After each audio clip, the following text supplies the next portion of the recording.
Welcome to the Long Beach Economic Partnership's Quarterly Economic Forum, Accelerate Long Beach Trade and Logistics. We gather now with new hope, with plans for a strong economic recovery in Long Beach, one that is actively undoing the inequities of the past. I'm excited by the tailwinds propelling our local economy.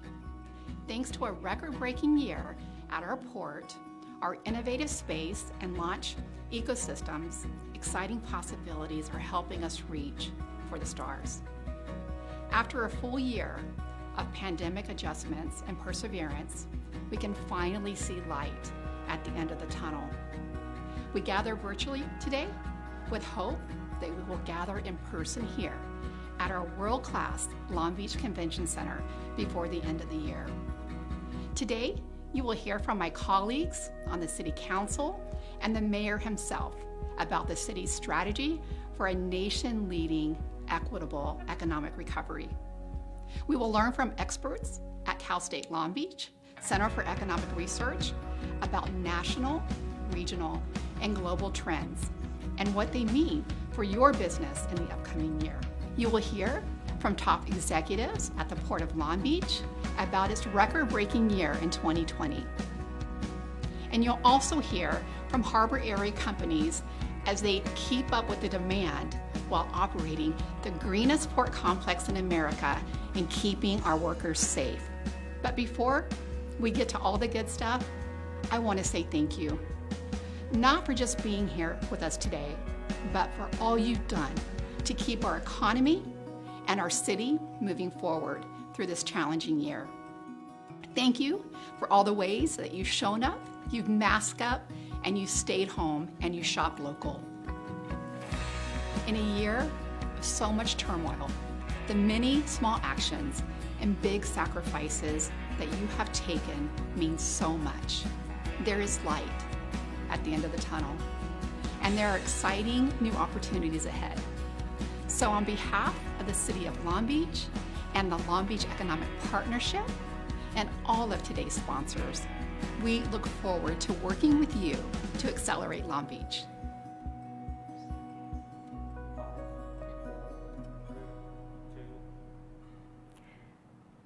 Good morning. I'm Stephanie Rivera, Community Engagement Editor at the Long Beach Post and your Master of Ceremonies for Accelerate Long Beach Trade and Logistics. Thanks for kickstarting today's event, Councilwoman Cindy Allen. Councilwoman Allen represents most of the port area, and she served as founding board member for the Long Beach Economic Partnership. Accelerate Long Beach is the Long Beach Economic Partnership's quarterly forum, where expert economists, local business leaders, and elected officials all share their insights into the state of the Long Beach economy and what you can expect in the near term. This is the kind of data and intel that you can use to make plans for the future. Today, you'll hear about the trade logistics industries in Long Beach and what they're planning after the port's record-breaking year, as well as how Long Beach city leaders plan to implement an equitable economic recovery that they hope will be a model for the nation. Today's program is brought to you free thanks to our sponsors, the Port of Long Beach, the City of Long Beach Economic Development Department, Downtown Long Beach Associates, Shoreline Village, KPFF, and Cal State Long Beach's Department of Economic Research. Thanks to the Long Beach Convention Center and Visitors Bureau, you're able to watch this content from wherever you are in the world today. If you signed in via the Hubalo event platform, you'll have the opportunity to interact with each other, connect with today's speakers, and ask questions during the event. Check it out. Welcome to your virtual event platform, an interactive website where all the information you need to participate is located. To get started, you will need to log in and create your profile. When you are filling in the blanks with your name and other details, we strongly encourage you to upload your photo so attendees can quickly scan the thumbnails and reach out to contact you on a one-on-one basis to chat or set up a meeting. This feature is available from the time you register, so take advantage and start some of those conversations today, even before the event begins. In addition, use the Event Feed tab to share photos and comments with the entire group. This feature is also available from the moment you register and can help kickstart meaningful discussions and allows you to share stories and photos before, during, and even after the event. Then take a few minutes to explore all the tabs to learn more about the featured speakers, sponsors, and exhibitors. Using the embedded social media links, you can connect with them directly. During the live presentations, there are 3 features you can use to connect with fellow attendees and the speakers. Chat to share your thoughts with all the attendees, Q&A to ask questions of the speakers, and polls to answer questions posed by the speakers. Once a poll is closed, the results will be immediately tabulated and shared. Lastly, if you need anything, please click on the Help Desk tab, which will be staffed during the entire duration of your live event. Thank you and welcome. We'll now hear from Dr. Robert Kleinhans, an adjunct professor of economics and the associate director of the Office of Economic Research at Cal State Long Beach, and the founder of Kleinhans Economics. Dr. Kleinhans brings over 30 years of experience to economic studies and policy analysis. A leading voice on the economy at the state, national, and local level, he is a frequent contributor to the media, appearing on CNBC, Bloomberg, NPR, and other news outlets in California and across the U.S. Kleinhans holds a PhD and MA in economics from USC and a BA in economics from the University of I didn't Michigan. realize they were going to do the whole thing. Remember, you can check out the bios for all of today's speakers on Hubelo and send them direct messages via the platform. Dr. Kleinhans will be answering your questions directly after his presentation, so be sure to type them in the Q&A tab. Welcome, Dr. Robert Kleinhans.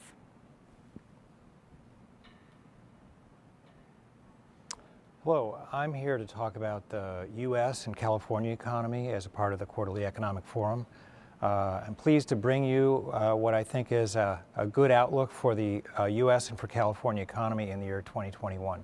So we'll look at what's happening now in the U.S. We'll also see how we expect to see that California will be accelerating as we go through this year.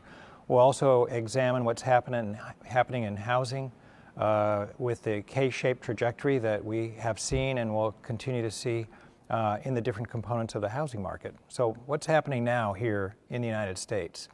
Well, you know, it's been a year since the onset of the pandemic shutdown.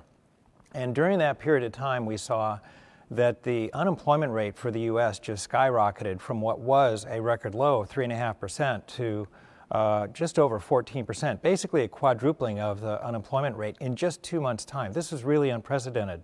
And this was accompanied by a drop in employment of over 20 million, 22 million jobs were lost, again, just in the span of a couple of months as we saw non-farm employment fall from 152 million to 130 million jobs. So then we began a recovery in the ensuing months, and we've continued down that path since then. Of course, on the one hand, we want to resume economic activity. We want to get back to our restaurants and all those kinds of activities that we've been unable to take in over the last several months, but we have to bear in mind that we still need to contain the virus. But as we recover and as we move forward, we'll see many parts of the economy reopen and pick up steam. Some of the industries that you're looking at on the right-hand side of the screen will lag in recovery. Restaurants will take some time to come back, as will personal services and things like that. But the bottom line is that as we go through this year, we expect to see both jobs and economic activity pick up. If we take a look at gross domestic product, or GDP, it's worth noting that we were in the midst of a record-long expansion leading up to the pandemic shutdown. And so we were growing at somewhere just over 2% GDP growth up through 2019. But then last year we saw a 3.5% decline in GDP, which was unprecedented. At least we haven't seen anything that large in over 70 years. But on the right-hand side, you can see that all of that downturn was really front-loaded in the first half of the year as we saw GDP fall from over $19 trillion to $17 trillion. And in the quarters since, that's the second half of last year, we actually regained quite a bit of that economic activity, finishing the year at just under $19 trillion. So we still have a ways to go, but it's important to kind of see where we've been and where we're headed. So the worst decline in GDP since 1946, but we've already recovered a great deal of that in the second half. of last year, and we expect here in the first quarter of this year to see somewhere in the neighborhood of 5 to 6% growth. We lost 22 million jobs, but we've already recovered over 12 million jobs up to this point. About 60% of the jobs lost have been recovered to date. And the unemployment rate surge has since receded, and so now we're looking at a national unemployment rate of just over 6%. If you've been paying attention to the news, you'll know that the Fed just announced yesterday that it anticipates the unemployment rate will fall to 4.5% by year end. Now, that's a pretty optimistic outlook, and that's coming from a conservative Federal Reserve Bank. So I'm hopeful that we'll realize that at year end. Meanwhile, what's supporting that recovery nationally and locally is the whole set of 3 relief packages that the Congress has passed and have gone into action over the last several months. So they equate to 30% of GDP. So that type of boost is all important to the kind of growth that we expect to see in 2021. So where is that growth going to come from? Well, one big source of growth is going to be the consumer sector. It accounts for 2/3 of the economy, and over the last several months, the consumer sector has been quite prudent with its use of credit. You can see that consumer loan balances have edged down. The consumer sector balance sheet is in good shape. Overall equity in home ownership and more generally wealth has been on the rise. So this positions the consumer sector well for growth. And as jobs recover and people get back to work, they're going to earn incomes. They're going to turn around and they're going to spend that. So all of that points to an improved consumer sector with increasing consumer spending over the coming months. And what that means too here in the Port of Long Beach is that we're going to see more scenes like this, pent-up demand that's going to translate into ships that are waiting to offload their goods that you and I are going to buy. Other sectors of the domestic economy have also turned around. The business sector pulled back sharply in the first half of last year, as you can see.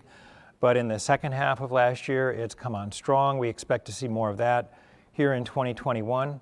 Of course, we know about what's happening with the trade situation because we live here in Long Beach. But during the first part of last year, trade fell fairly sharply. But in the second half and in the fourth quarter, exports were up 22% and imports were up 29%. This is for the nation as a whole in quarter-to-quarter annualized terms.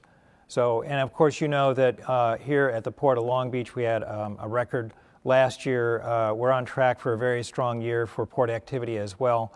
For the 2 ports, we had the second best year on record, which is remarkable considering the fact that we're working our way through the symptoms and the effects of the pandemic. And of course, with all those government stimulus packages and relief packages, the budget deficit has climbed. Even before the recession, the federal government was looking at a $1 trillion deficit.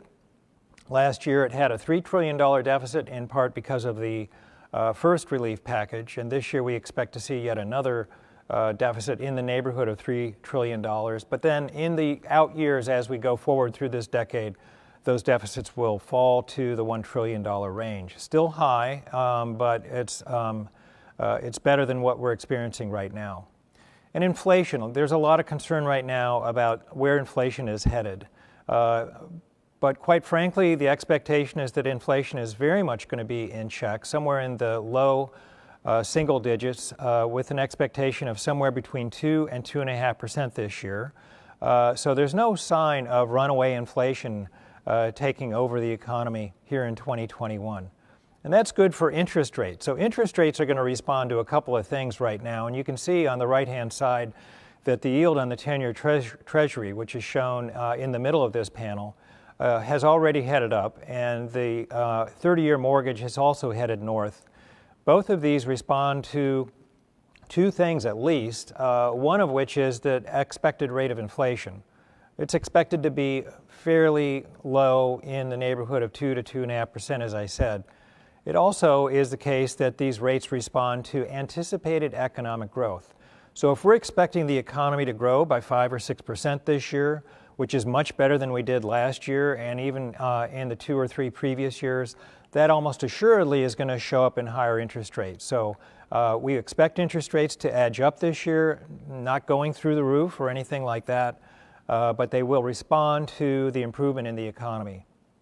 So despite what we heard from the Fed yesterday, that it anticipates the unemployment rate will fall to 4.5% by the end of this year, it's just a good idea to take a look at the historic record for the economy as it recovers from economic downturns. Now, this is a pandemic shutdown, a one-time event, if you will, which is different from economic cycles that have their ups and downs that are the result of imbalances in the economy.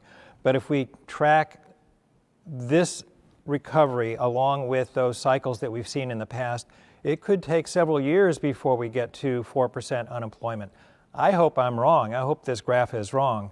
But the fact of the matter is that, for example, during the Great Recession, it took 6 years to recover all the jobs that were lost during that downturn. And even the job counts will take some time to recover. Keep in mind that so much of this recovery is going to be dictated by how you and I feel about the safety of moving about and resuming our economic activity. And so the sooner we find that the rollout of vaccines has been successful and that the counts for the disease have retreated ever more, I think the better we're all going to feel about getting out there and resuming our economic activity. So for the U.S., we expect this year to see some acceleration, especially in the second half. For all of this year, GDP could easily be up by 5 or 6%. We've already recovered more than half of the jobs that were lost last year, but we'll continue to see improvement on that front. It will be an uneven trajectory as, in fact, certain households and workers have already fully recovered. They've got their jobs back, their incomes are back, and yet other sectors of the economy will take some time to see recovery. And do keep in mind that interest rates signal that the economy is actually doing better at this point. So this is, in a way, this is a good sign. As for California, well, it's been very much like the U.S. The picture's been quite similar. The unemployment rate quadrupled in the early stages of last year from just over 4%, which was a record low, to 16% by April of last year. But it has since come down. It's at 9% as of the month of January. It's been harder hit than the U.S. as a whole, partly because of the mix of industries that we have, which tilts a little bit more toward some of these harder hit industries. And it also has reopened more slowly just because of the protocols that we followed in our reopening. So we lost 2.7 million jobs in the early part of 2020. We wiped out 15 years of job gains in just 2 months, which is just stunning. But we've since recovered just over 900,000 jobs, about 34% of the total. So not nearly as good as we saw for the U.S., which has recovered about 60%. We expect to close that gap as we go through this year. And the unemployment rate, as I say, is now at 9%, so about twice where it was just before the onset of the pandemic. Leisure and hospitality, which was the hardest hit sector of the economy, accounts for just 12% of employment, but it accounted for over a third of the job losses that we've experienced. On the flip side, on the other extreme, transportation and warehousing was the one industry in California that actually added jobs last year, up 3% compared to a year ago. So if we look around the state of California, we find a very mixed picture. Some parts of the state, especially the inland counties, are actually ahead of the curve in terms of recovering jobs. That's what you see here on the screen. LA County, though, is still recovering, or has only recovered about 26%, somewhere in the neighborhood of a quarter of the jobs that it lost during the shutdown last year. So we expect that to turn around, but do keep in mind that the LA County economy, again, tilts more heavily towards some of these sectors that have been the hardest hit. So as those sectors get back on track, we'll see that the overall economic picture is going to improve. You'll hear more about the LA County picture from Dr. Seiji Steinmetz. Let's take a quick look at housing. So if there was an area where the K shape that we've heard so much about is applicable, it's certainly in housing. For sale housing last year was actually up 3%. That is to say, home sales were up 3% despite the pandemic in all of California last year. And through January, home sales are up over 20%. Home prices have risen across the state and are presently in record high territory in the neighborhood of 700,000 for the state as a whole. And the median price in the month of January was up 22%. So we're definitely seeing that the housing market is off and running. That's a good sign. Here in Los Angeles County, the LA median is in the neighborhood of $700,000. The median price is up 13%, sales are up 15%. So we're headed into 2020 with the expectation that the economy and the housing market are going to do fairly well. Here in Long Beach, the median price was just under $700,000 and up 11% for the month of January. So it's also participating in this recovery. So that's a good sign. Of course, this activity is being fueled in part by very low interest rates, which for a period of time are actually below 3%. They've edged up above 3% in the recent weeks. Also, very lean demand has been contributing to the run-up of home prices. The supply of homes is typically around 4 months inventory. Right now it's about 2 months, and we expect that to continue as we go through the rest of this year. So that's going to keep the burner on the housing market as we go through this year. We expect to see a continued increase in home prices. So higher home prices, despite low interest rates, have translated into lower affordability. So for Los Angeles County, with a median of just under $700,000, the minimum qualifying income for a home loan is about $124,000, which is well above the household median for the county. Of course, this is nothing new to us, and so it's just a good idea for us to kind of take stock of where things stand. So even as we have seen that the housing market has done well, we know that it's an expensive place to live. But the rest of the housing market outlook has been mixed. Construction, as represented here by permits, was down last year, both statewide and locally. And while it's been a great opportunity for people who have the financial resources to become homeowners in the present market situation, as we all know, many households, both renters and homeowners, have faced difficult times. Loss of jobs, limited hours, making it difficult for them to make their monthly payment or cover their rent. And so thankfully, forbearance programs, rent and eviction moratoria have basically bought time for these households in order for us to get through these very difficult times. On the commercial real estate front, with everybody working at home, of course, office vacancy rates have headed north. Just in San Francisco, it's remarkable how the vacancy rate increased by a factor of 4. The flip side is that with all the purchases that we're making online and elsewhere, the industrial market here in Southern California is at rock bottom vacancy rates, just under 2%. So all in all, as we take a look at the year ahead, we are looking at strong growth in terms of GDP. We're looking at a slower recovery in the labor market, maybe 2022 or so, unless the Fed is entirely correct and we land much bigger job gains and bring that unemployment rate down sooner than expected. Certain sectors of the economy are going to lag in recovery while others will be ahead of the game. Bottom line is that the pandemic is going to dictate the pace of recovery. And here in California, for the time being, as we reopen a little bit more slowly than other parts of the country, it's going to take some time. But we fully expect that as we get into the second half of this year, we'll see an acceleration of growth here in California. Do keep in mind, California is a huge source of economic strength for the U.S. During the last economic expansion, while we accounted for just 12% of jobs, we accounted for over 16% of job gains. And so we expect as we go through 2021 that once again California is going to lead the way in recovering across the nation. Thank you.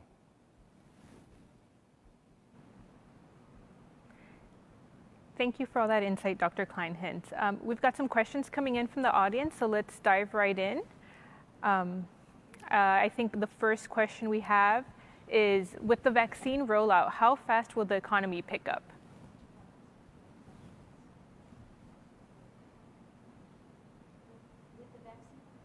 I don't know if he's hearing that. Okay. Try again, please. Sorry, okay. Thanks. No worries.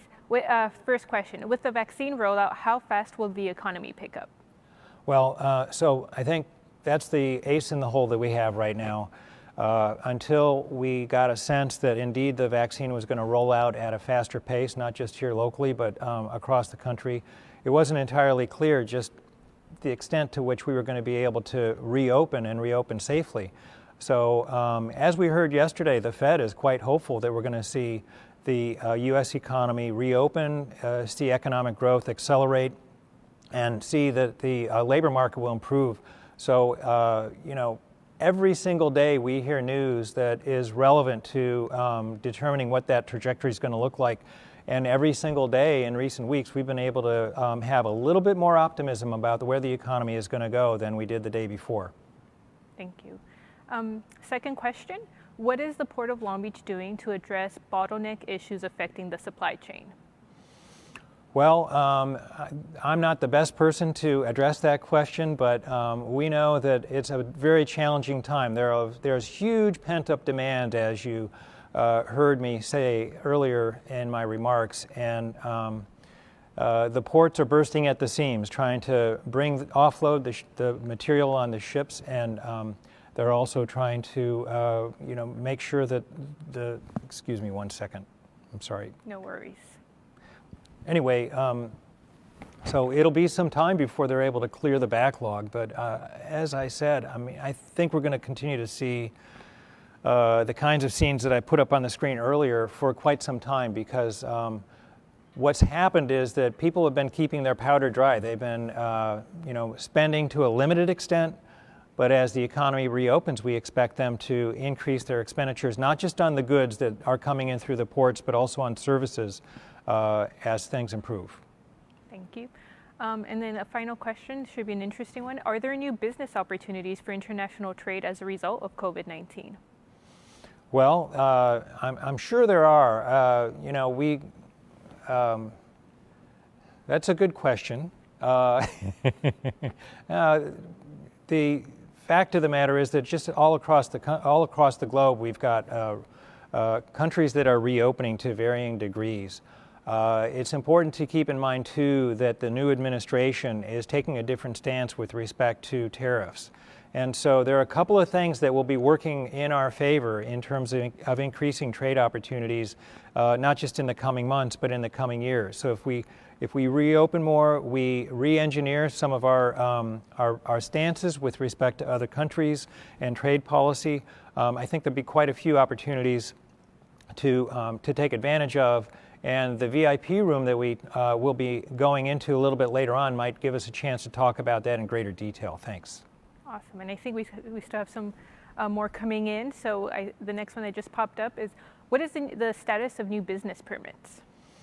Well, it's been interesting. So I don't have information on new business permits, but I track the number of establishments here in California, in Los Angeles County, and we have the ability through the Office of Economic Research to do the same here in the city of Long Beach. And the fact of the matter is, and we only have information, good or bad, we only have information through the second quarter of last year. So, we don't have real-time data as to what's happening here in the first few months of 2021. But we at least were picking up the worst quarter during the pandemic shutdown, and business permits or business establishment counts were holding steady through the second quarter of last year. So we'll have to see how the pandemic has affected business permits as we go forward. Got it. As we have some other questions coming in, I wanted to ask, what are you going to be looking for in the coming months? What are some signs that you'll be looking for?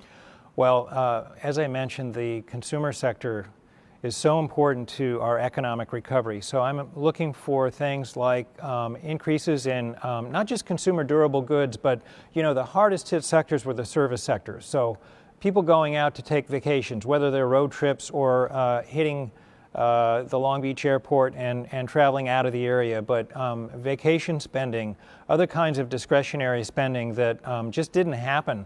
Even going to restaurants, that's going to be a huge boost to the local economy, to local tax revenue sources for the city of Long Beach. So I'm going to be looking both near and far for evidence that people are opening up their wallets and they're increasing their expenditures. And as that happens, the other parts of the economy are going to tag along. Got it. And this question's along those lines. When will the cruise ship and tourism industries rebound? Well, that I would imagine is also going to be tied to our sense of comfort in returning to these kinds of activities. So, I think the expectation ought to be that if we're largely going to be vaccinated in the next 2 to 3 months, and yet we're still going to need to exercise certain kinds of health protocols, social distancing, masking, and the like. It's conceivable that things will really begin to pick up as we get further into the summertime, but I'm not an expert in that industry. I appreciate the answer regardless. I think those are all the questions we have for now. Thank you again, Dr. Kleinhans, for your presentation. Thanks. And I understand you'll be joining like you said, the VIP sessions at noon today to go more in depth with the Port of Long Beach leaders like Dr. Noel Hasegawa. Right. So thank you for that. Thank you. Tickets to the VIP sessions are almost sold out, but still available for purchase if you go to the VIP rooms tab on Hubalo. Now you'll learn about the record-breaking year that Port of Long Beach had in 2020, despite so many challenges. Let's hear about a bright spot in our local economic picture.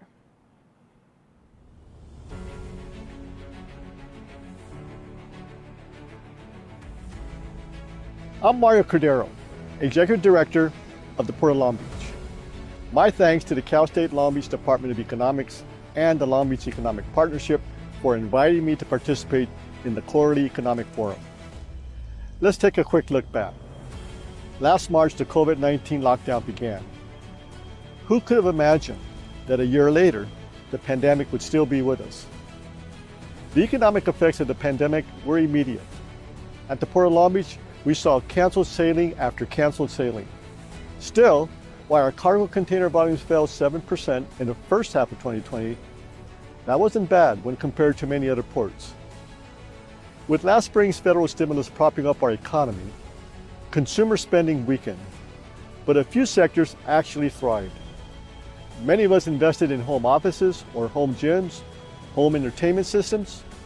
People remodeled their homes. Many of these products come from Asia on the Trans-Pacific trade route, and Long Beach is the premier gateway for trade along that crucial conduit for international trade. On the docks, we saw the impact of the increased consumer demand in the third and fourth quarter of 2020. Our trade volumes jumped up the second half of the year, climbing nearly 19%. Our terminal operators, dock workers, truck drivers, and other supply chain professionals have had a tumultuous year. For the marine terminals, volumes went sky high as they processed record amounts of cargo. Still, it was simply not possible to keep up with the influx of imports. Ships lined up off the coast, waiting for a chance to come to berth. Complicating the issue is that warehouse and distribution centers in Southern California are jammed to the rafters, and the workforce was slammed by the COVID virus. We quickly realized that the first step to catching up should be to vaccinate our frontline waterfront workers. Thankfully, this has begun. Trucking has already seen a shortage of personnel before the pandemic, so yes, the ranks of truck drivers and warehouse workers need shots as well. Through it all, 2020 turned out to be our best year ever at 8.1 million TEU container units, more than 6% higher than 2019. Only the Port of Los Angeles topped our total among U.S. ports. We will continue to invest in capital improvements to ensure that in the long term, we have the facilities we need to cope with the rising volumes of cargo. For Long Beach, that means $1.7 billion in construction over the next 10 years. So what do we foresee for the rest of 2021? While U.S. economists expect at least a modest economic growth, we remain cautious. We're optimistic long-term, but short-term, we see uncertainty in the consumer sector that drive us for so much imports. Certainly there's hope. COVID cases are declining and vaccinations are climbing. We are all hopeful that we can return to something near normal in the second half of 2021. Normal world trade is probably a ways off. COVID-19 is likely to continue disrupting the international trade for several more years until vaccinations cover the globe. Meanwhile, our strong capital improvement program will allow us to remain as the port of choice for an industry that requires speed to market, reliability, and cost effectiveness. Thank you and stay safe.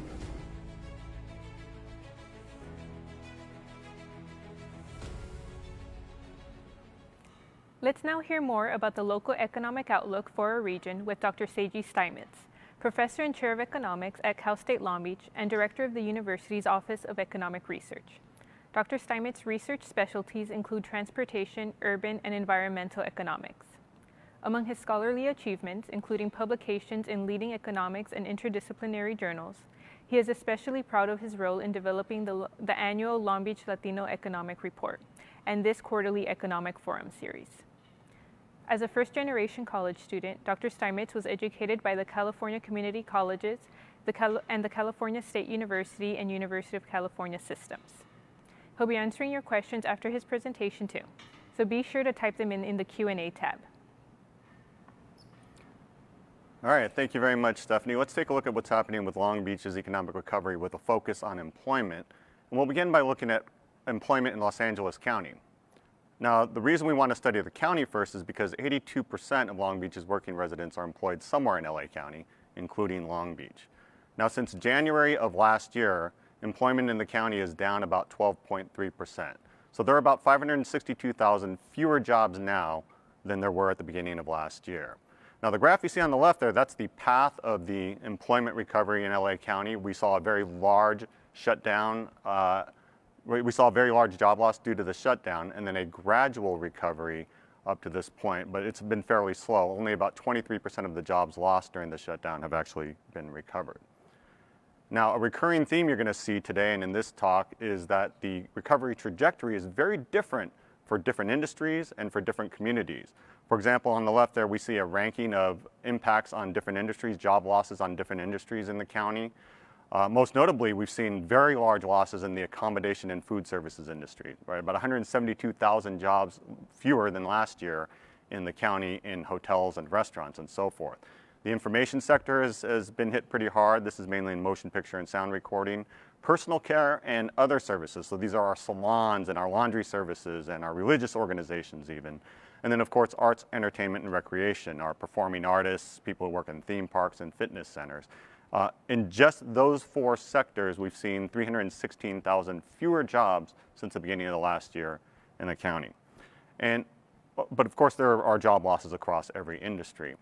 Now, what we're starting to see here is that it's the jobs that are face-to-face, right? The jobs that rely on face-to-face interaction are the ones that are getting hit the hardest, right? People in service occupations, and those four definitely fit that bill. In fact, over half of all of the job losses we've seen since the beginning of last year are in those four hardest hit sectors. And only 10% of the jobs in those four sectors have been recovered. That is the 10% we lost during the shutdown. So again, it's mainly face-to-face industries and service occupations that are struggling the most to recover. There have been some gains actually in employment. For example, couriers and messengers and grocery stores, food and beverage stores, and even warehouse clubs like Costco. What's happening here is the money we used to spend on restaurants has been diverted to spending on preparing food at home or having it delivered. Right? So the only job growth we've seen is at the expense of job losses in the face-to-face industries. We've also seen some growth in home improvement store jobs. That's because when we're stuck at home, we can finally get around to those projects that we've been putting off since 2005. And also, non-store retail sales are up as we've been diverting some of our purchases away from traditional retail storefronts to online retailers.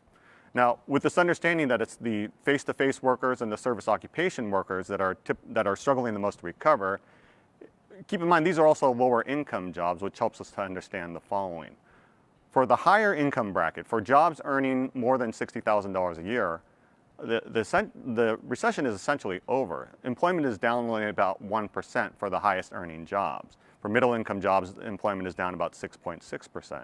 But for the lowest income earners, for jobs paying less than $27,000 per year, employment is down 26.4% since the beginning of last year. In fact, if we look at this graph, the green and blue lines you see there, look at since June. Those are high and middle income jobs where we've seen a steady increase in employment in the county since June. But the red line, which is our low income earners, right, since June, that line's going in the wrong direction. In other words, we've seen a decline in jobs among those lower income earners. And these are the two upper and lower legs of the K when economists refer to a K-shaped recovery. So what can we learn about this, or how can we apply this to Long Beach's unemployment situation right now? Well, the best way to understand that is to look at very recent data on unemployment insurance claims filed by our Long Beach residents. Now, to give some background, about 250,000 claims have been filed by Long Beach residents since the beginning of last year. And that includes pandemic unemployment assistance claims that's extended to those who traditionally would not qualify for unemployment benefits, such as independent contractors and the self-employed. Now, claims rates, as you see on the graph on the left, since last year, claims rates have fallen, which is a good sign, but still they're much higher than normal. Right now, the rate at which unemployment claims are coming in from our city's residents is about 4 times higher than normal. And if we look at the most recent few months, since December, there's still been about 30,000 new claims filed. Right, we can also look here at which industries have been impacted the most to get a sense of which of our Long Beach members of our Long Beach workforce are struggling the most to recover. Not surprisingly, again, at the top we see accommodation and food services. Right, our hotel and restaurant jobs are seeing the largest share of recent claims, showing that they're still struggling the most to regain employment, with about 1/4 of all recent claims. Now, retail trade is another hard-hit sector or struggling sector in Long Beach.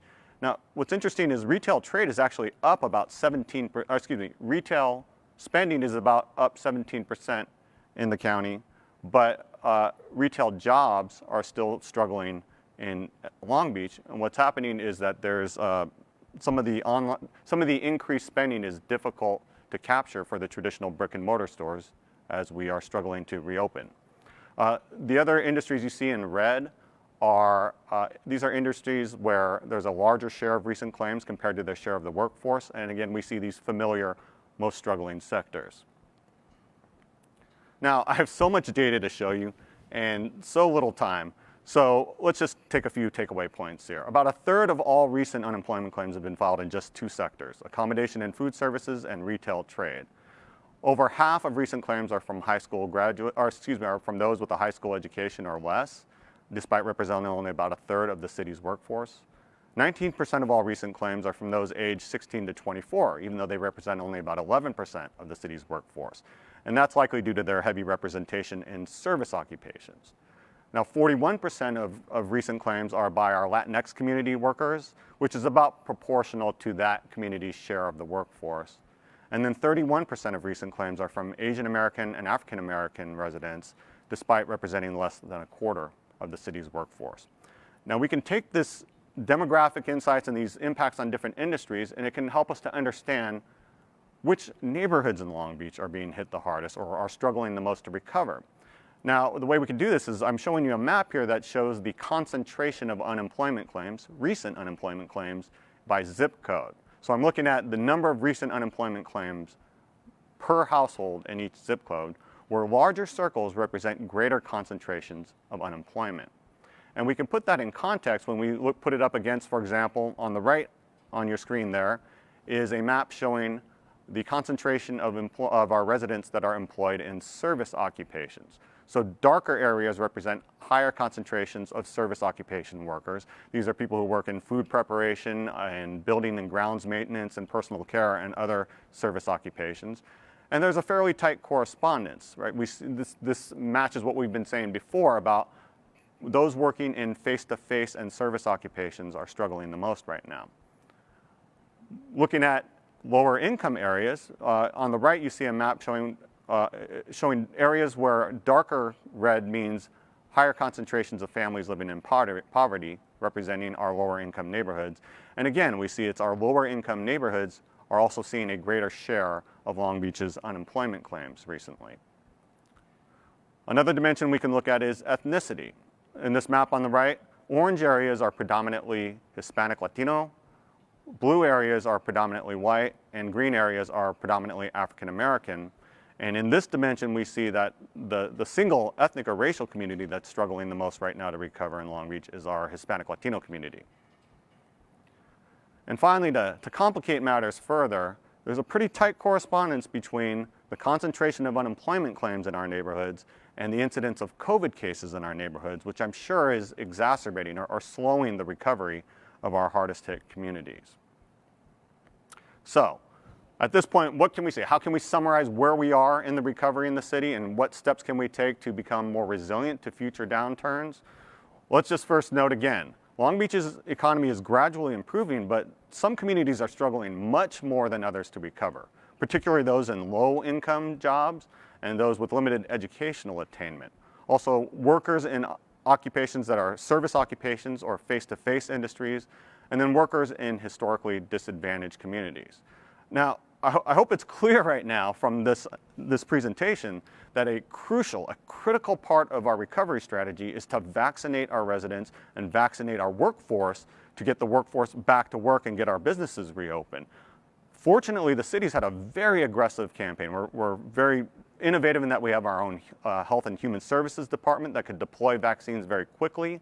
And that's accelerated our ability to safely reopen our face-to-face businesses and return jobs to our most impacted workers. And by the way, we can all pitch in. We can all help to improve Long Beach's economic recovery. First, we can continue to social distance. We can continue to wear masks until the vaccinations are fully deployed and until we've got the pandemic under control. But also, at least for now, let's focus our purchases on buying in Long Beach. Let's buy Long Beach. Right, shop at Long Beach small businesses as they safely reopen, and encourage your friends from other areas. Tell them how well we vaccinated our workforce and it's safer to shop here in Long Beach's small businesses. Invite them over. And for you fellow economics nerds out there, what I'm really saying is let's mitigate economic leakages right now and protect our gross regional product. All right, looking more broadly at our economic recovery, you just saw that the Port of Long Beach is setting records with its container volumes. That's very encouraging. Right, that means more goods are coming to stock the shelves, more consumer spending is anticipated, more raw materials are coming into the region for production and manufacturing. So we anticipate improved output, improved spending. This is a very good sign, and we're just constrained right now by our ability to reopen businesses again in face-to-face industries. Now, we have to ask ourselves at this point, where would we be in this recovery were it not for all of the economic activity generated by the Port of Long Beach and its related sectors, our supply chain sector, right? That's been a very resilient part of our economy, which gives us some sense of what steps we might need to take to become more resilient to downturns in the future. And I'm going to try and do this briefly using my mad clip art skills that's on your screen right now. Let's talk about the traded sector in Long Beach versus the local sector. All right, the traded sector, these are industries where we sell things to the rest of the world. We sell things to other regions. Right, examples of our traded sector operations are the port, the Long Beach Airport, all of our wholesale trade and warehousing operations. Tourism, of course, is very important in Long Beach, manufacturing and so forth, and a recent revival in aerospace. And sales in those industries bring money into our local sector, where we have our personal care salons, retail stores, takeout restaurants, maintenance and repair services. Right? So things we sell to the rest of the world generate income and disposable income and business and customers for our local sector. So to be clear, what distinguishes local trade from our local businesses or our local sector from our traded sector is that income generated by our traded sector generates more economic growth. Right? It generates higher paying jobs and more local spending, thereby creating more customers and growth in our local sector. So as we start to talk about moving away from recovery, right? As we've accomplished recovery and we start thinking more about now future-proofing our economy and becoming more resilient, a few things to keep in mind would be continuing our investment, of course, in our key traded industries, right? Our goods movement, supply chain, and logistics industries, our tourism industry, and healthcare, for example. And then start thinking about attracting more traded industries, attracting more industries where we could sell from Long Beach and our region to the rest of the world. And the only way you can really do that is by investing in building a skilled workforce. So that would be the time to start stepping up investment in workforce development. And going along with that is you need to close the digital divide, because you can't have a skilled workforce if they don't have digital access. And ultimately, by doing so, you can improve opportunities for careers and higher paying jobs in our region and in our city. Now, don't get me wrong, our local sector is extremely important. We don't want to ignore our local sector. What I'm saying is in the long run, as we talk about resilience strategies, it's time to start expanding our traded sector, which will generate economic growth in our local sector as well. And with that, on behalf of Cal State Long Beach and the Long Beach Economic Partnership, thank you very much for listening. Go Long Beach and go Beach.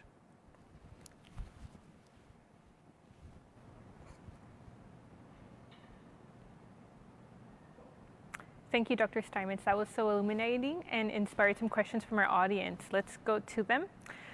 First question, how is recovery looking for small businesses right now? So small businesses are suffering right now, to be honest. I mean, hopefully that's going to change as we start reopening, especially as we get the coronavirus under control. Like, for example, in Los Angeles County, total consumer spending is only down about 8% since last year. So there's been a strong recovery in consumer spending. But small business revenues in the county are down over 30%.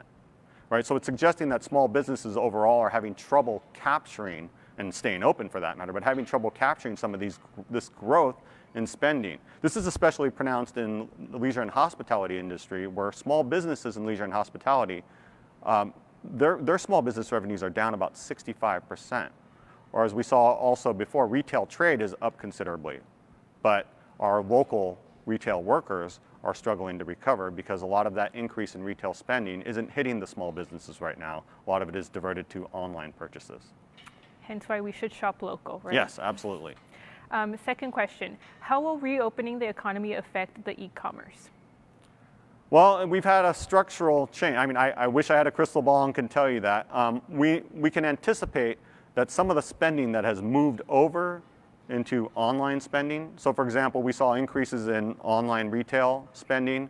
We saw, as I showed you earlier, we saw increases in sectors that offer substitutes for face-to-face services. We would expect some of that to go back, that as we reopen, I'm sure Dr. Kleinhans talked about pent-up demand. We're all dying to get back to the restaurants and bars, right, and maybe go on vacation and welcome vacationers from other parts of the world to Long Beach. And when that happens, some of the spending that we've diverted to these alternatives should come back. So on balance, I mean, I wouldn't expect overall e-commerce to stay at its sort of record levels now, but we've experienced a structural change in how we interact with each other, and you know, I don't know what the new equilibrium will be. Fair point. Third question, what would you say to entrepreneurs looking to start a new business? Well, that's a tough one. I would say, you know, if you're looking to start now, the first thing you want to advertise is that all your workers are fully vaccinated and that you take social distancing very seriously, because that's your way to capture, right? We're lucky in this region, or excuse me, we're lucky in Long Beach in the sense that we've had this ability to vaccinate, right? Deploy the vaccination faster and more effectively. I had mine, you know, my second shot was 2 weeks ago. And I don't know anybody else my age outside of the city who's gotten both their vaccine shots yet. So we should take advantage of the fact that we can tell the rest of the world, look, we're ahead of the curve in creating a safe environment to shop face-to-face. And I would tell these new entrepreneurs, sell that. Tell them it's safe to shop here. And I will add that we've definitely reported ourselves on new businesses opening up throughout the pandemic. So it is happening and they are staying open. Great. Fourth question, is there any data regarding the potential positive impact of a burgeoning machine-to-machine economy? I'm honestly, I'm not the expert to be able to tell you about that. I can tell you again that, you know, we've fundamentally changed how we operate businesses, and there's been some opportunities for innovation as we've been sheltering in place, and there's been some experimentation that we might not have done before in how we conduct business with each other. So I can't speak directly to that, but I suspect that, you know, there's going to be innovations and unexpected innovations across the board that we can't anticipate. Thank you. Next question, what is the ratio of U.S. imports to exports at the Port of Long Beach and in the U.S. in general? I can't recall the exact ratio, but we import a lot more than we export. In fact, one of the slides I showed you showed the inbound containers versus the outbound exporting containers, and it's pretty lopsided. What that means is we tend to buy more goods from the rest of the world than we sell to the rest of the world. Got it. This is an interesting question. How can economically struggling areas in LA County participate in the recovery? I'm sorry, one more time? How can economically struggling areas in LA County participate in the recovery? Well, again, I hate to sound like a broken record, but the best way to participate in this recovery, especially if you're a small business, is to focus on demonstrating that you are a safe place to shop. And the easiest way to do that is, if you can get your workers vaccinated, advertise it. Put a sign on the window that says, all our workers are vaccinated. It's safe to shop here. Next question. Would it make sense to buy USA similar to buy Long Beach to help the economic recovery? Yeah, so the answer is yes. And don't get me wrong, there are a lot of economists right now out there who are going to be mad at me for suggesting this kind of protectionist policy. But for now, at least, to stop the bleeding, I would argue that it makes a lot of sense to keep as much spending here locally, and you can apply the same concept to the U.S., at least temporarily, right, to avoid what economists call leakages, right, to keep the money circulating here. Now, that's not sustainable over the long run, right? There are advantages to trading with other regions. Other regions can make things for more cheaply than we can. We can make things for more cheaply than they can, and we trade with each other. But I'm just talking about just to support our small businesses, for example, right? Keep all that local spending here. There's not a lot of gain for our local residents to be spending it elsewhere, right? Let's buy Long Beach right now. Yeah, absolutely. Next question. How is LA County investing in the recovery? I mean, there's just a broad number of measures that I'm not as familiar with LA County's current economic recovery plan, because they're not as, we're kind of spoiled in the city of Long Beach. Our city council just 2 days ago voted on an economic recovery action plan, and it makes it almost seem like that's normal, but it's not. Our city has responded very quickly.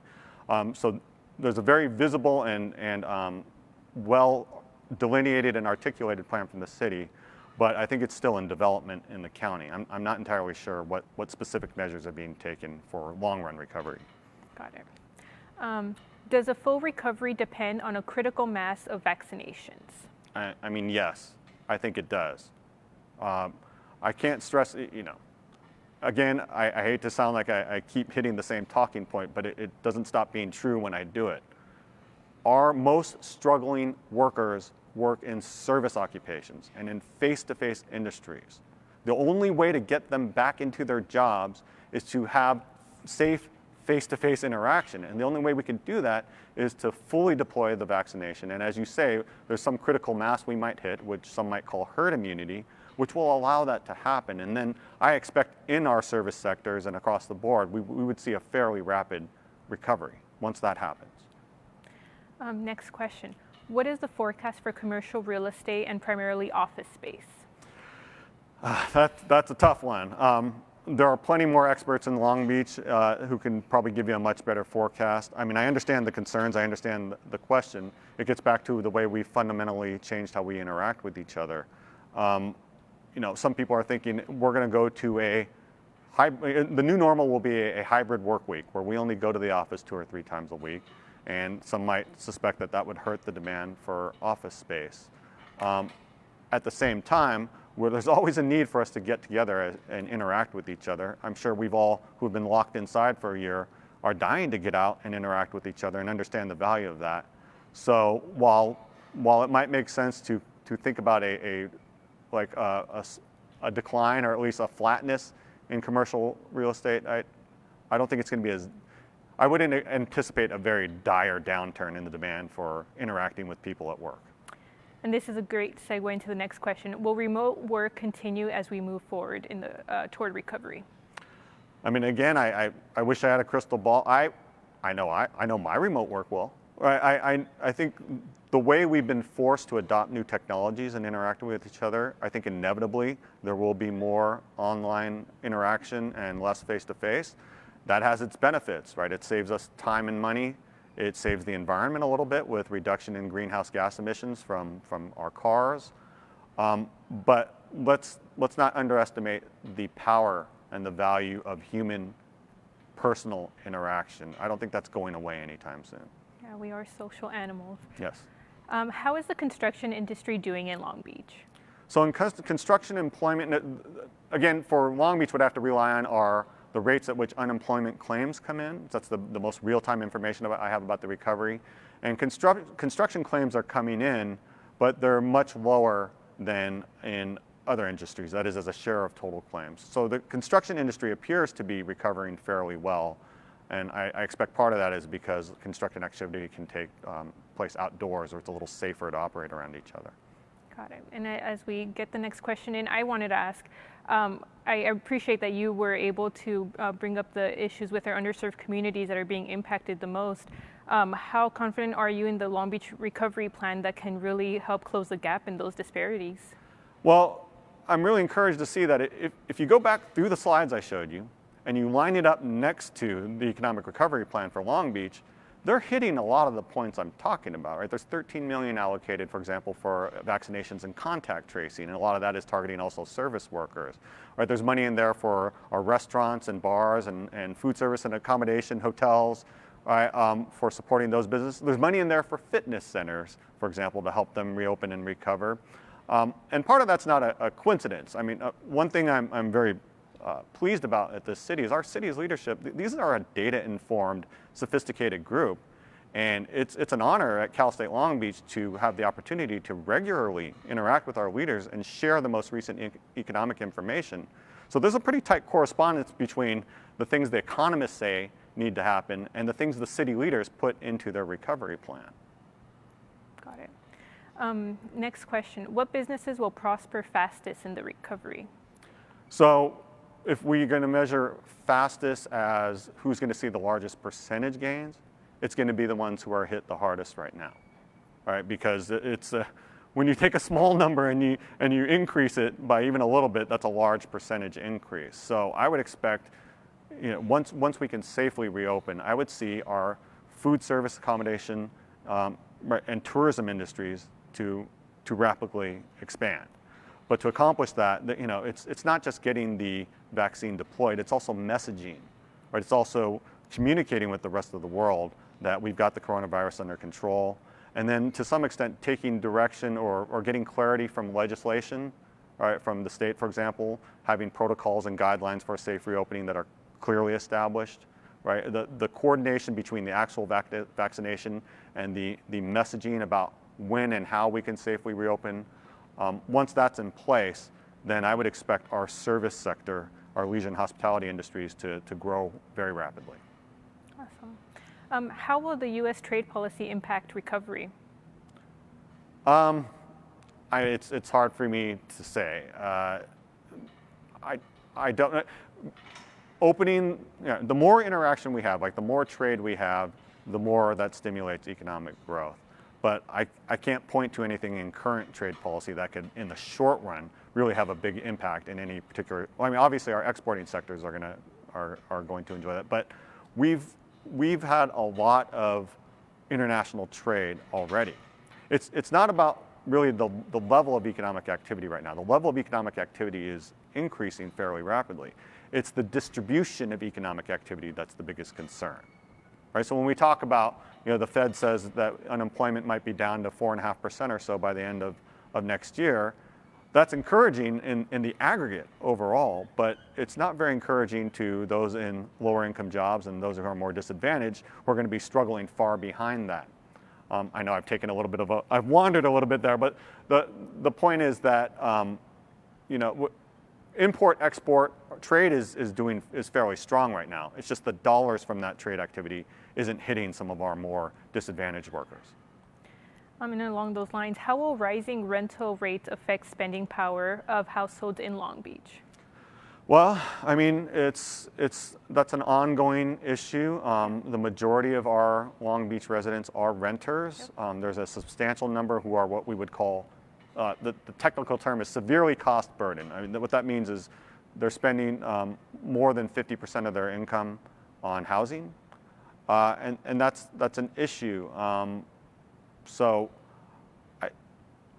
one thing that we might be concerned about, for example, is as we start to come out of this, as we start to recover and come out of the pandemic, there's still a lot of money owed for right now in back rent.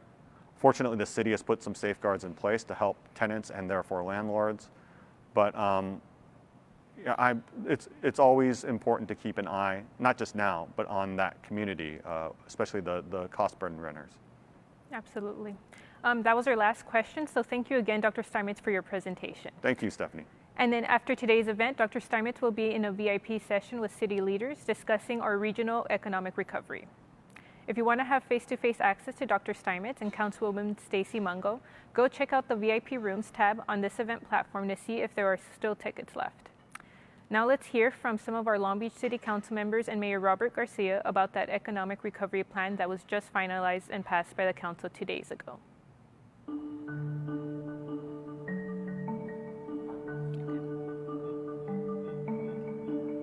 The American Rescue Act, of course, is a big federal bill that just passed the Congress that's going to help cities like Long Beach. And so we built our own Long Beach Recovery Act, over $207 million of federal money and county money to secure the city's future, get out tens of millions of dollars to small businesses and to workers, and to help really the health of the city. So COVID relief, testing, making sure that people are health, that community organizations are well funded. What we've seen is that this pandemic has exposed deep inequities and divides within our own community.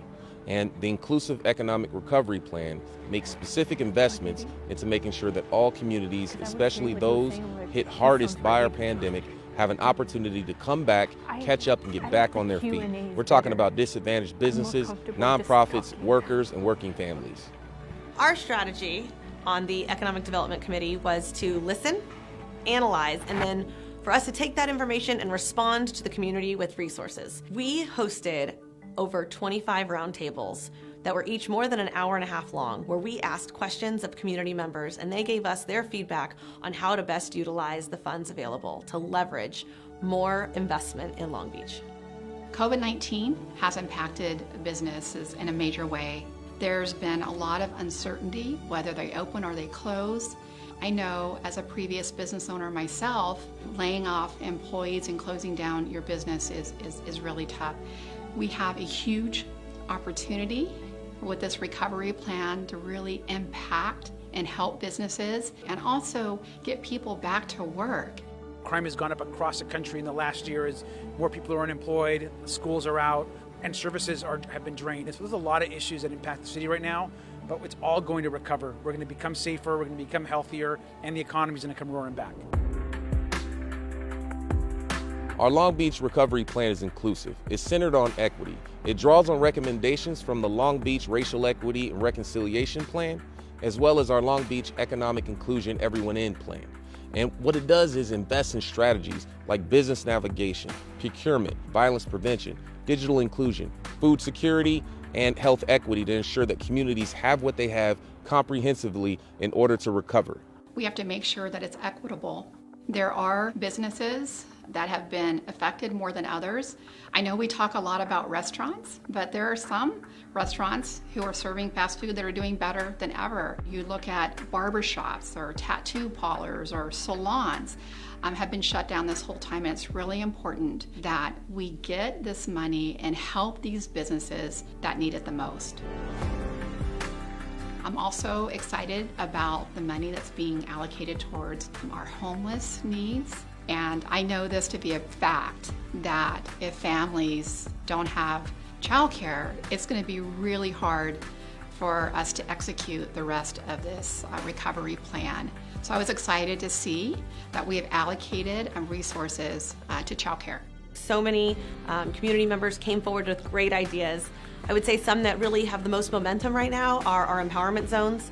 We're looking at 8 different areas across the city where a kickstart of investment will really get those areas to come alive with new opportunities and new jobs. Our vacancy plan, if you have a business that's next door to a vacant area, we want to partner with successful businesses and the arts to make sure that those areas are activated. We want people to shop Long Beach, work Long Beach, enjoy Long Beach, and stay and spend their money right here in Long Beach. If we do that, we can come back stronger than we've ever been.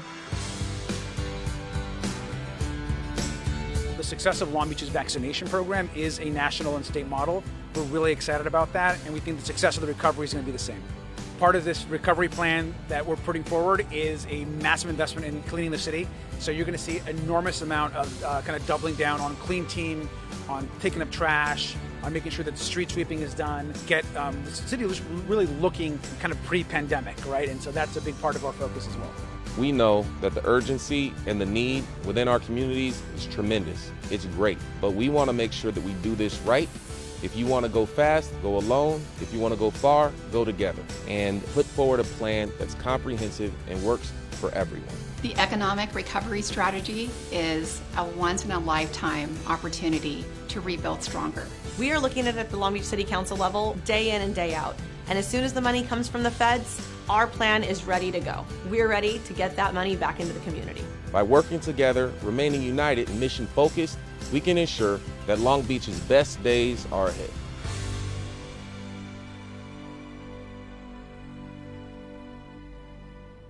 Thank you, Council Members Allen and Mungo Flanagan, Vice Mayor Richardson, and Mayor Garcia. The Port of Long Beach is considered the port of the future and a world-class asset that leads in innovation, attracting investment from all over the world. Now we'll hear from business leaders who represent different parts of our trade and logistics ecosystem here in Long Beach, how they've innovated not just due to COVID, but also to make the Port of Long Beach the greenest port in America, and what the future has in store. Please welcome the panel moderator, Damon Austin, Managing Director of Capital Deployment for the West Region at Prologis. Damon is accountable for the overall investment strategy throughout California, Oregon, Washington, Colorado, Nevada, and Arizona, sourcing, shaping, and executing acquisition and development deals within the region. Stephanie, thank you so much for that introduction. It's really my pleasure to be here today and helping to moderate this virtual panel. We have a really great group of panelists with us today that cover really all aspects of the movement of goods. So we have the warehouse industry represented, we have the port complex represented, we have rail, and we also have intermodal and trucking. So between us, we have really the whole industry and the movement of goods in a chokehold. So I'm going to just give a quick introduction of all of our panelists today, but I want to remind all of you at home that you can look up everybody's full bios on the Hubalo platform, and you can message all of us directly as well. So today we're joined by Sherry Hartel. Sherry is the VP of Intermodal Sales at Total Transportation Services, TTIC. Sherry's expertise spans drayage, intermodal, and trucking, where she's been a leader and innovator for the last 3 decades. Sherry has also been an instrumental partner with the Port Complex in LA and Long Beach, and she's also worked really closely with South Coast Air Quality Management District, where she was really pioneering working with them on the liquefied natural gas implementation of trucking fleets. Sherry's been a director of the Los Angeles Transportation Club since 1997, where she was also a past president. We're also joined today by Anthony Otto. Anthony is the president and CEO of the Long Beach Container Terminal. Anthony has been responsible for guiding the LBCT through the groundbreaking Middle Harbor redevelopment project. This is a $2 billion modernization of 2 terminals at the port complex, and that is really transforming them into the most environmentally sustainable terminals in the world, but also the most technologically advanced in all of North America. At full build-out in 2022, the LBCT will boast zero-emission platforms in nearly every aspect of its operations. And then last, but of course not least, we have Lupe Valdez, and she is the Senior Director of Public Affairs at the Union Pacific Railway. And she's been there for the last 15 years. And she covers in that capacity Southern California, Nevada, and Arizona. So Lupe has also spent decades in the transportation industry with Metrolink, with Metro, with SoCal Regional Transportation Authority, and prior to that, she served as the Deputy Executive Officer for the South Coast Air Quality Management District. Lupe currently serves on the board of many economic development organizations, including chair of the San Gabriel Valley Economic Partnership, as vice chair of the Inland Empire Economic Partnership, and a board member of Future Ports. So thank you all for joining us today. I'm really excited to have a stimulating dialogue. Before we jump into the Q&A and to the conversation, though, I did want to share a video that really highlights the innovation and sustainability efforts going on right now at the Long Beach Container Terminal. Can we roll that video, please? Fast, efficient, and reliable. That is exactly how Long Beach Container Terminal is providing record-breaking productivity to major retailers worldwide. But we have the best container port in the world here. We can handle the largest of the largest. Opened in 2016, this first in the world, fully electrified terminal is providing unmatched speed and efficiency while being the greenest in the world. This is the model to make sure that we maintain on the West Coast our dominance in the industry. By separating our yard into 4 distinct automated operations: vessel handling, container stacking, truck delivery, and rail, we ensure optimal speed and precision. Efficiency and dependability of marine terminal operations is the centerpiece of an efficient and dependable international supply chain. With Long Beach Container Terminal, their turn times, that is the amount of time it takes a truck to get in and out, that turn time has been significantly lower than most other terminals in the United States. On the water side, our berths are fully equipped with shore power, where our ship-to-shore cranes, the largest in the United States, can lift 2 containers at once, delivering them to the first zero-emission, all-electric transport system. This fleet of all-electric, driverless AGVs then quickly and smoothly transports containers to the 70 all-electric rail-mounted stacking cranes. With the ability to mix and rearrange import, export, and empty containers all in one stack as needed, the opportunity for dual transactions is also vastly improved. In the control tower, our highly trained team continually ensures containers are being moved quickly and strategically to reduce yard moves. And with our automated gate system, truck turn dwell times are dramatically reduced. The value to the trucking community is it's astronomical. Most truck turn times are averaging 90 minutes to 2 hours in LA, Long Beach, Oakland, and most of the West Coast, and even the East Coast. LBCT's time is about 35 minutes, so drastically less, almost a third less. Semi-automated on-dock rail completes the terminal. Not only is it the largest on-dock facility in North America, but it is also the fastest and most efficient transfer station on the West Coast.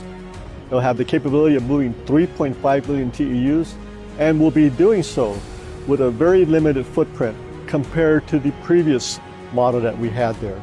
So again, I'm very proud of this accomplishment on behalf of the Port of Long Beach. Fast, efficient, and reliable. Getting your cargo to market is all that counts.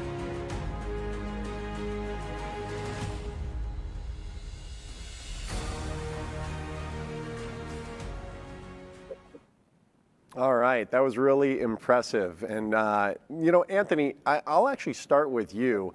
We're coming off a pretty wild year, right? We're just about to hit our 1-year anniversary. I don't think any of us could have predicted a year ago how just transformed our industry would be by the effects of COVID. And really what that's ultimately resulted in is a record-breaking year at the ports. We've never seen this kind of volume coming through.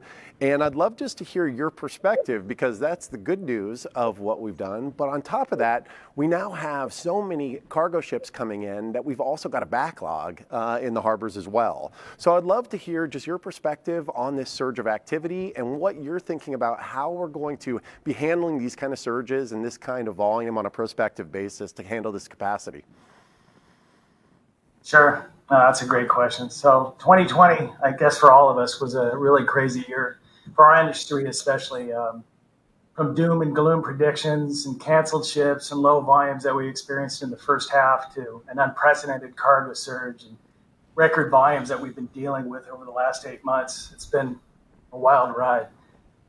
Previous presentations already covered the reasons why the surge. I'll focus more on why the supply chain got behind, where we are today, and what we need to do to improve for our future. You'll notice that I reference supply chain because it's the terminals. The terminals are really only one component of an efficient movement of cargo to this region. Trucking companies, railroads, warehouses, and distribution centers all play a vital role in the efficient movement of the supply chain. So, and the sheer volume of containers that the industry was attempting to digest was well beyond, I think, anyone's expectation. The entire supply chain slowed down for a multitude of reasons that I won't go into. But the fact is that containers that would normally move through the port complex in 2 or 3 days was taking more like 7 to 9 days on average. And that ripple effect was that freight backed up on the dock and created congestion, which artificially reduced our capacity.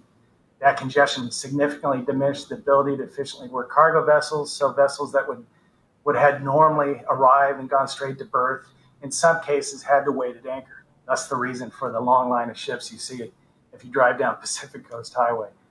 On top of all of that, we had our industry suffered from a reduction of our available workforce as we went through a couple of COVID-19 surges, which were not unique to the waterfront. I think all industries experienced that. But if we flash forward to today, things are catching up. That's the good news. We are catching up. Although volumes continue at a record pace, the number of vessels at anchor is roughly half of what it was at the peak in January. And this will continue to improve as we go through April and May until we hopefully get back to normalcy here in the port. That said, as we look forward to the second half, it's still projected to be just as busy. So to answer your original question, how do we intend to better manage the capacity? I'm happy to say that the Port of Long Beach, more specifically LBCT, will see significant capacity growth by year's end. We are in the final phase of the 12-year Middle Harbor redevelopment project, as you saw in that video, finishing this year, and it will be bringing a badly needed additional 1 million TEU worth of capacity to Southern California. That means more storage capacity, more cranes, another berth, more rail, just more of everything that we need to better serve the goods movement industry. And that's good news, I think, for everybody. Unfortunately, the capacity for other terminals in the ports of LA and Long Beach will remain relatively static, but these terminals instead will focus on the implementation of new technologies designed to improve efficiencies, increase velocity, and to hopefully better handle the continued growth of trade in 2022 and beyond. Anthony, thank you for that. That's great. And congratulations again on the renovation project. It's really, really amazing. So I'm going to shift gears just a little bit. One of the things that we experience here in California is that we are definitely a leader when it comes to innovation, and that also includes the way we're looking at sustainability. And a lot of that innovation in sustainability comes ultimately through regulatory agencies. And what we're seeing right now is an awful lot coming through the Air Quality Management District and air quality new rules that are going to affect the transportation industry. So maybe Sherry, I'll start with you. How did these new regulations and air quality really impact operations and innovation in your industry? Well, when the ports put together their clean truck program in 2008, it was a little bit ahead of the state requirements, but clean air is never easy, right? It's never easy to do. There's a lot of cost involved with that. But what we found in the trucking industry is that there were a lot of positive benefits that came from it as well, right? So spent a lot of time down in this port, and just driving down the 710, you see a big difference in what it looks like down here. The air quality is so much better, and yet we've grown and there's more cargo going through the port. So the new technology that we brought in, the liquid natural gas technology, is probably about the best because it's very clean burning energy and very easy for the trucks to get fueled and to run on a daily basis. The additional benefits that we saw to that was reliability in the trucks. We had newer trucks that didn't break down, so we had reliability for our customers and being able to deliver containers and not get trucks stuck on the road. And it also ended up in stability for the drivers, which is a big thing too, right? The drivers knew that they could go to work every day and their truck was going to be there and they wouldn't have to worry about downtime. So the stability in the driver community is huge because we need those drivers. We need more drivers. And the better you can make being a truck driver down here in the port a sustainable career, the more drivers you're going to attract. And that's one of the things that we're hoping to do. What we're doing now, most of the trucks down here in the port are already compliant with both the port and the state requirements. But we're continuing to move forward with testing technology on electric trucks, There's hydrogen fuel cell trucks that are being tested and implemented right now, which is very exciting because that's a great technology. But it all, while the initial intent is to clean the air, there are a lot of other positive benefits that come along with it. That's great, Sherry. Thanks for sharing that. I love hearing about all this innovation happening in our industry. Lupe, I'd be curious to hear your perspective as well, coming from UP and the rail side of the equation on this same topic. Yes, and I think it's been really fascinating because the Port of Long Beach, along with the Port of LA, were true leaders in this industry with the Clean Air Action Plan. And I think key to everything in terms of any problem we have, any challenge we have, is partnerships. And I think both ports, really reached out to all stakeholders. And this includes community, this includes business, this includes everyone in our whole universe to make sure that we could focus on positive things that each one of us could bring to the table. It's not just one industry or another, it's all of us collectively working on these challenges and bringing to the table things that can be done. So I really believe that, and I'll echo the innovation. Innovation is also key to our partnerships and our working together on being able to reduce emissions for all of us in this Southern California region. That's great, Lupe. Thank you. Lupe, maybe I'll stick with you. This has been, as I mentioned, a heck of a year with COVID-19, and I think it's really dramatically affected the way all of us do our business. I'm curious to hear your perspective at UP on what it means for procedures, for protocol, for safety, and how you're looking at the world in a post-COVID perspective. Right. What a year it's been for all of us. And all of us have been touched by this, either in our personal lives or in our family lives, in every aspect of what we do and who we are. So it has been truly a learning year. I was very used to the word PPE. That was in my lexicon, but it had nothing to do with sanitizer, hand sanitizer, or gloves, or masks. It had to do with safety vests. It had to do with boots. It had to do with goggles. So we quickly had to kind of adapt. And I think what was very unique in this experience was we were learning things as we were adapting.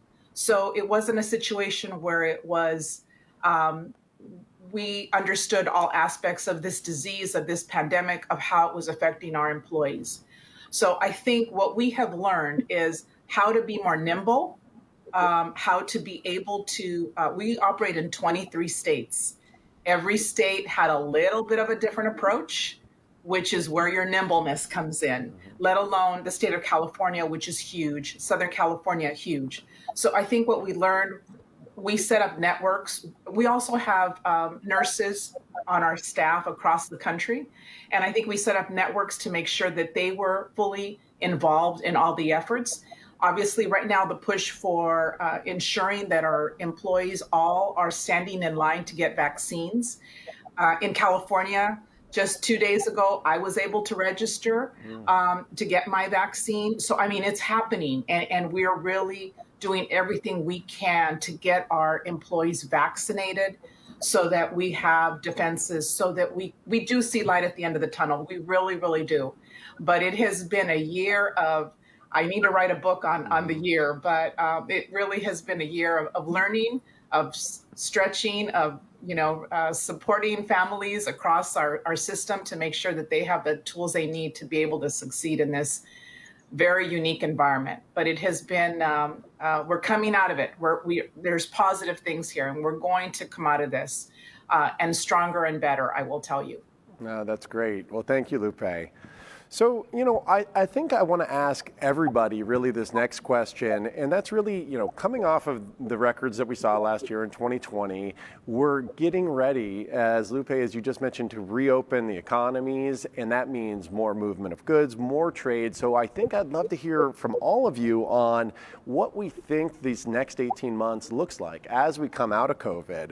What do we think that the opportunities are for growth? What do we see kind of moving forward? Maybe maybe I'll actually start because, you know, at Prologis, we're on the warehousing and distribution center side of the equation, and we believe, truthfully, that our industry has been forever changed and that we're on essentially a new flight path because the way people consume goods has changed so dramatically.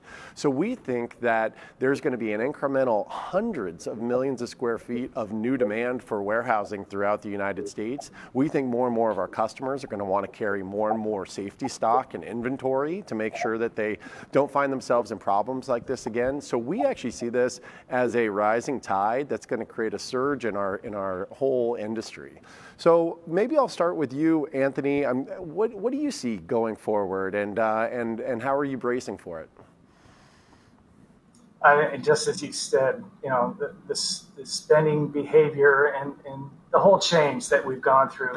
Our industry went from, you know, a kind of a static growth of 3% to what looks like double digits, surprisingly. So this year is going to be extremely busy. Next year, and you know, as evidenced by some of the carriers going out and buying new ships where they hadn't before, just to be able to cater to the demand. I think you're seeing that shift, and you're going to see trade through Southern California as a gateway just continue to increase at perhaps even a more robust pace than it has been over the last 10 years. Thanks, Anthony. Sherry, how about you? Couldn't agree more. With the rapid growth of e-commerce that's affected everybody's business, we're no longer that just-in-time shipping, right? Everybody wants their product in and waiting and ready because you have to have it to the customer's door the next day when they order it. So it's a very different dynamic. We're going to see the cargo volumes, I think, sustain. I don't think we're going to see any dip after this surge. I think it's going to maintain, and I think we're all going to be busy. But I do agree with Lupe in saying that we are a very collaborative industry, and we all work together to get through these evolutions. That's great. Lupe, what do you think, and what do you see on the horizon? I think it's going to be very busy. We are just absolutely thrilled about Middle Harbor, by the way, for the Port of Long Beach. That's going to be a game changer for us, at least in the rail industry, in terms of the opportunity that project will grant all of us. So I see us poised as being in a great position to be able to take on those additional challenges. Each one of us is looking at efficiencies, as we always have in our worlds, and we'll continue to do that.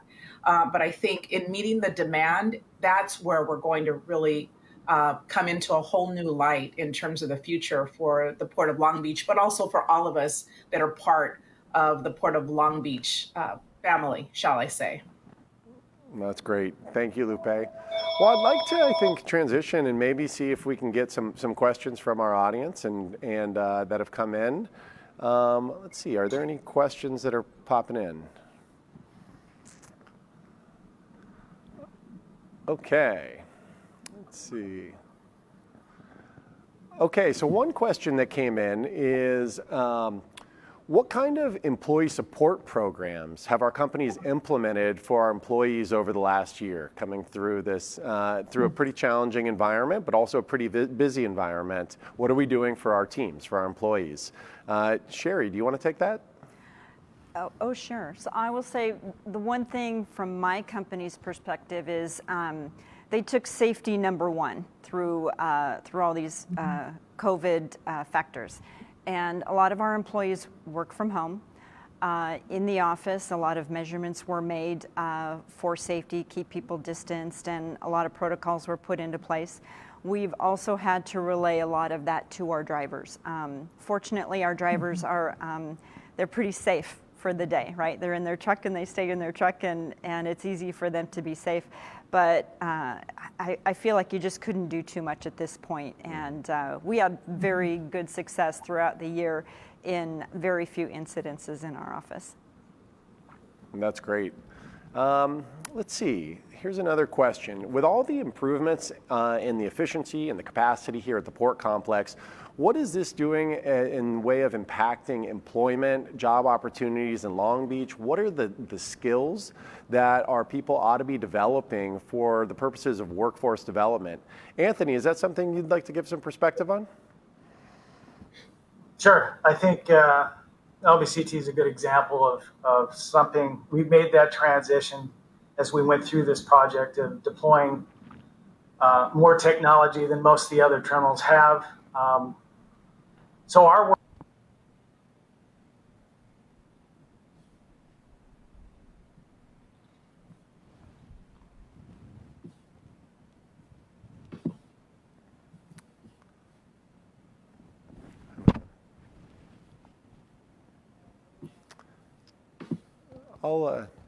is he still talking?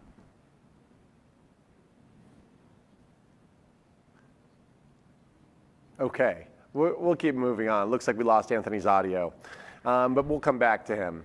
So there was I want to make sure we keep it pretty positive, but there was a question about the ISR, the independent source rule that's coming through the South Coast Air Quality Management District. This is something that I think a lot of people have their eye on, and its potential to affect maybe capacity from a warehouse perspective, or and also from the ports and from transportation. Lupe, I know you've been following this pretty closely. What do you think about ISR? I think one of the critical things for ISRs, and that's indirect source rules, which are being proposed for ports, for trucking industry, for railroads, rail yards in particular, in the South Coast Basin. I think the most important thing to do as leaders, period, in our businesses and our industries is ensure that we're at the table, ensure that people have a reality check about our business and our industry. I realize we're all working 24/7, but individuals, I think the most important thing is to be engaged. And this is where communication is key.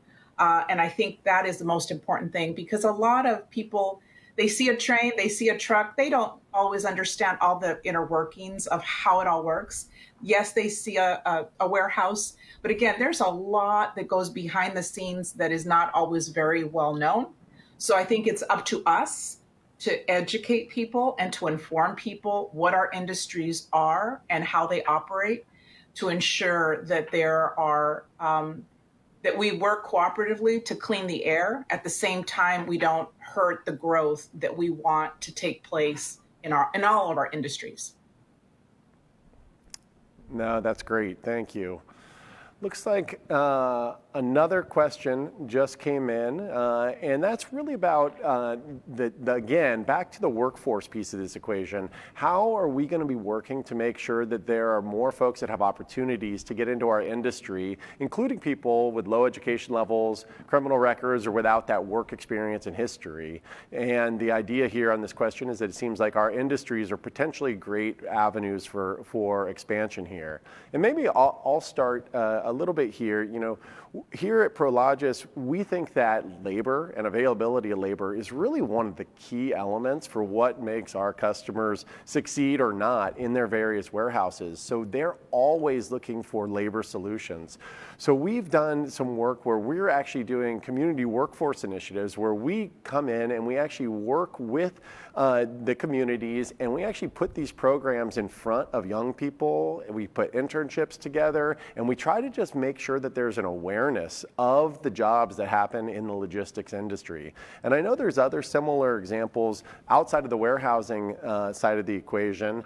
I don't know if Anthony's back, but if Anthony's back, maybe we'll have him address some of this too. Okay, looks like we might not have Anthony back yet. So Sherry, what's your perspective here on the job opportunities and how we can get more out there? Oh, I think there's plenty of job opportunity here. I know even just with my company, we've always got openings. It's fairly easy to train. Sometimes it's easier to train someone with no experience than someone that does have experience. On the driver side of things, we have a driver training program where we bring drivers in straight from the local Long Beach schools that have driver training programs.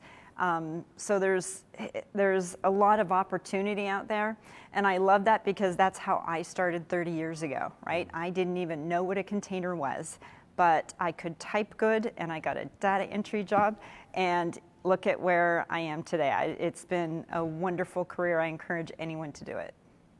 That's great. Lupe, maybe I'll ask you kind of the same question. How do you think about the employment opportunities in Long Beach and elsewhere in this industry?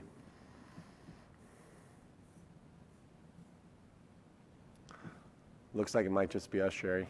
I guess.